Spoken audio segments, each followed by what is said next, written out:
अस्सलाम वालेकुम दोस्तों आज की वीडियो में हमने बात करनी है कि जब आप यूएस से वीज़ा इंटरव्यू के लिए अपॉइंटमेंट लेते हैं तो उस वक़्त कौन कौन सी मिस्टेक करते हैं जिसकी वजह से आपकी फ़ीस भी ज़ाया हो जाती है और आपकी अपॉइंटमेंट वाले दिन आपको एक्सेस भी नहीं मिलता है।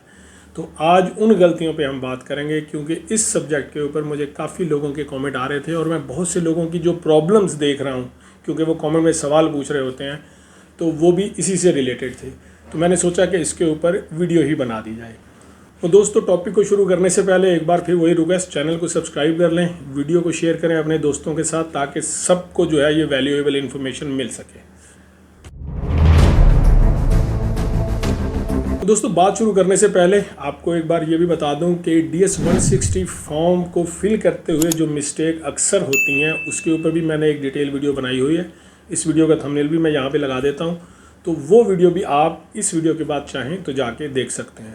तो दोस्तों आइए बात करते हैं अपॉइंटमेंट के हवाले से। अच्छा, सबसे पहला पॉइंट जो है वो ये है कि देखें, मैं अभी स्क्रीन पे एक कमेंट दिखा रहा हूँ आपको।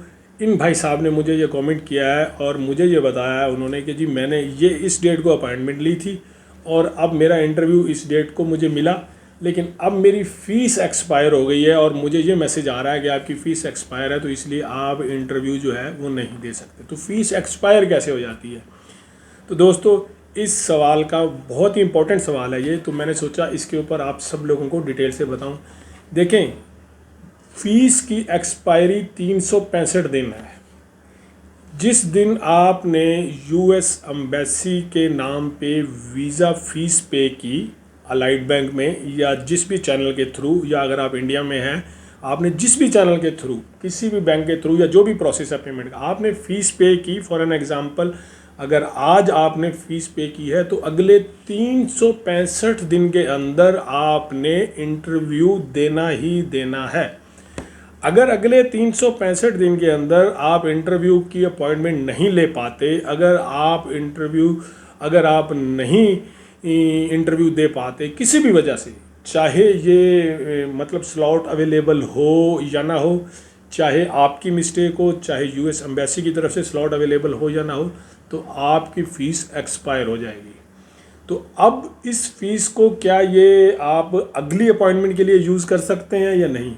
अब ये $1 मिलियन सवाल है। इसके ऊपर मैं सिर्फ इतना कहूँगा कि आप लोग इस डिटेल को, जो भी इस प्रॉब्लम को फेस कर रहा है, वो सिर्फ अपना पोर्टल पे लॉगिन हो जाए। लॉगिन होने के बाद एक केस ओपन करे और उसमें ये सारा क्वेश्चन लिख दे और उनसे रिक्वेस्ट करे कि वो उस फीस को नेक्स्ट अपॉइंटमेंट के लिए यूज़ करने की परमिशन दें।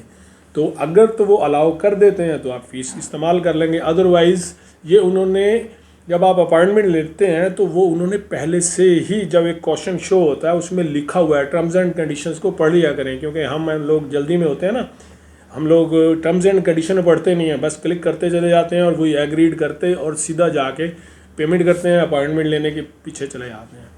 तो 365 दिन के अंदर अगर आपकी अपॉइंटमेंट है तो वो फ़ीस आपकी वैल्यूएबल रहेगी। जैसे ही 366 दिन होंगे, अगर फॉर एन एग्जांपल आपने 10 अगस्त को अपॉइंटमेंट ली है, मैं एक मिसाल दे रहा हूँ, तो 10 अगस्त 2025 को आपने फ़ीस जमा की है, तो 10 अगस्त 2026 से पहले आपने इंटरव्यू देना है। आपको वो स्लॉट बुक करनी ही करनी है। अगर आप वो स्लॉट बुक नहीं कर सके और 1 साल से ऊपर हो गया, 365 दिन से ऊपर हो गया, तो फिर आपकी फ़ीस एक्सपायर हो जाएगी। दूसरी मिस्टेक क्या करते हैं जी? दूसरी मिस्टेक इसमें ये होती है कि जब आप अपॉइंटमेंट लेने जा रहे होते हैं तो आप DS-160 फॉर्म जो है वो सही नहीं लिखते। ये याद रखें, DS-160 फॉर्म का एक एक डिजिट जो है वो मैच होना चाहिए। अगर आपने वो भी मिस्टेक कर दी और DS-160 फॉर्म का जो एप्लीकेशन नंबर होता है वो नंबर आपने अपनी अपॉइंटमेंट वाले पोर्टल में गलत लिख दिया, या मतलब पुराना कोई DS-160 फॉर्म था वो लिख दिया और उसका अब आपके पास एक्सेस नहीं है या कुछ ऐसा है, तो डेफिनेटली आपको इंटरव्यू वाले दिन जो है आपको एक्सेस नहीं मिलेगा। इस चीज़ को याद रखें, उसमें कोई भी गलती की गुंजाइश नहीं है। अब बहुत से लोगों का ये प्रॉब्लम आ रहा है कि DS-160 फॉर्म हम अपडेट कर सकते हैं, तो अपडेट आप नहीं कर सकते। अभी तक की इन्फॉर्मेशन तो यही है। बहुत सारे लोग जो हैं वो इस पे मतलब उनको लिखते हैं, ईमेल करते हैं और फिर केस ओपन करते हैं और रिक्वेस्ट करते हैं, तो उस पर अभी तक मुझे किसी तरफ से भी ये बात देखने को नहीं मिली कि उन्होंने इस चीज़ को अपडेट किया हो या किसी की इस एप्लीकेशन को एक्सेप्ट किया हो। तो इसलिए सोच समझ के DS-160 फॉर्म को फिल करते वक्त, सबमिट करते वक्त और फिर उसका एप्लीकेशन नंबर जो है वो सही तरीके से आपने अपॉइंटमेंट के पोर्टल में जाके लिखना है। तीसरी मिस्टेक जो अक्सर मैं कमेंट में पढ़ रहा होता हूँ, लोग ये सवाल कर रहे होते हैं कि हमने जो अपनी फैमिली मेम्बर्स यानी डिपेंडेंट्स को जो ऐड किया है अपॉइंटमेंट के लिए, तो उसमें हमारी मिस्टेक हो गई है। हमने जो हमारा डिपेंडेंट है उसका पासपोर्ट नंबर गलत लिख दिया है, या उसका हमने नाम के स्पेलिंग में मिस्टेक हो गई है, या स्पेलिंग के किसी भी इंफॉर्मेशन के उसमें मिस्टेक हो गई है। तो अब हम क्या करें? तो देखें, अगर तो आपने फ़ीस नहीं पे की, अगर आपने अपॉइंटमेंट नहीं ली, तब उससे पहले तक तो आप उसको सेटल कर सकते हैं। आप उस डिपेंडेंट इन्फॉर्मेशन को डिलीट करेंगे, डिलीट करने के बाद फिर दोबारा से जो मतलब करेक्ट इन्फॉर्मेशन है उसके साथ आप उसको ऐड कर लेंगे दोबारा से नया, और वो गलती आपकी दुरुस्त हो जाएगी। और इसके ऊपर मैंने वीडियो में बाकायदा बना के बता के दिखाया हुआ है कि फैमिली वीज़ा वाली जो मेरी वीडियो है कि how to get family visa appointment, तो उसके लिए जो है ना उस वीडियो में जाके आप देख सकते हैं। मैंने स्क्रीन शेयर की है कि आप वो कैसे उसको डिलीट भी कर सकते हैं और कैसे उसको ऐड भी कर सकते हैं।